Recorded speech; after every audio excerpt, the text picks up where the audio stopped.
Halo. Assalamualaikum warahmatullahi wabarakatuh. Perkenalkan, nama saya Syami Andini. Saya mahasiswi dari UIN Jakarta, jurusan Hubungan Internasional. Dan di sini aku bakal jelasin tentang teori feminisme, tapi aku bakal bandingkan dengan teori realisme.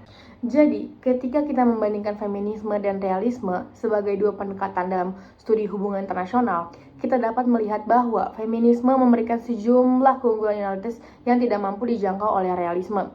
Nah, realisme sendiri, sebagaimana dijelaskan oleh Viotti dan Kaufi, menempatkan negara sebagai aktor utama, menekankan persaingan kekuasaan, serta melihat anarki internasional sebagai kondisi yang tetap. Pendekatan ini sangat state-centris dan fokus pada aspek-aspek yang diukur seperti kekuatan militer, power, dan kepentingan nasional. Namun, karena cara pandang tersebut terlalu sempit, realisme sering mengabaikan aspek sosial, khususnya gender, yang sebenarnya sangat mempengaruhi dinamika politik internasional dalam sehari-hari. Disinilah feminisme menunjukkan kelebihannya.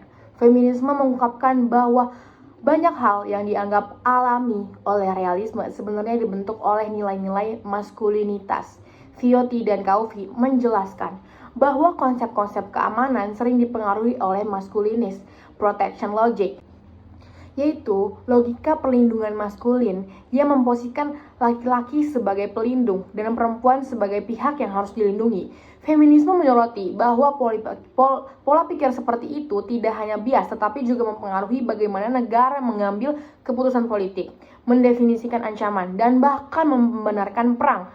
Dengan mengkritisi bias tersebut, feminisme membuka ruang luas analisis yang lebih luas, lebih kritis, dan lebih realistis terhadap pengalaman manusia. Kelebihan lain dari feminisme adalah fokusnya pada pengalaman kelompok dan individu yang selama ini tidak dianggap penting oleh realisme. Anlu dalam Gender Makes the World Go Around menekankan bahwa politik is personal dan menunjukkan bagaimana kehidupan perempuan dimulai dari pekerja rumah tangga, sekretaris Kementerian Luar Negeri, hingga perempuan di kamp pengungsian. Dan itu merupakan bagian dari integral dari politik internasional.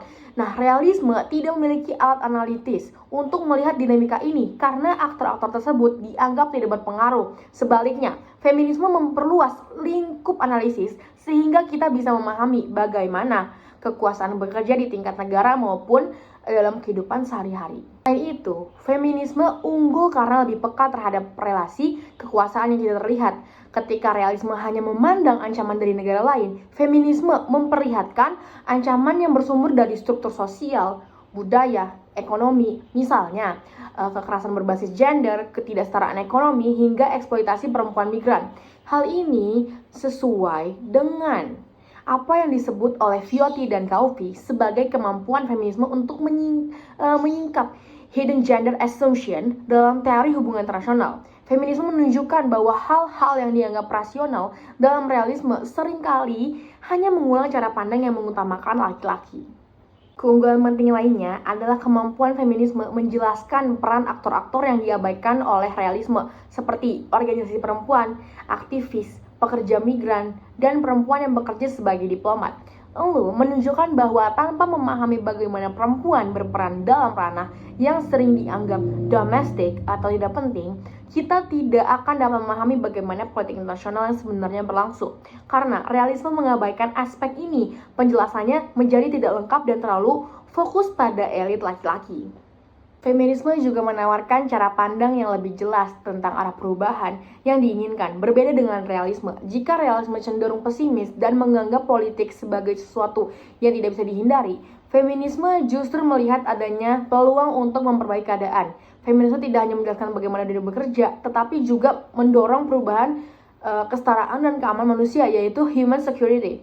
Bukan hanya keamanan negara, cara pandang ini lebih relevan dengan kondisi dunia saat ini, di mana banyak ancaman yang berasal dari tidak keadilan sosial, kekerasan berbasis gender, dan juga kerentanan ekonomi, bukan sekedar perang antar negara.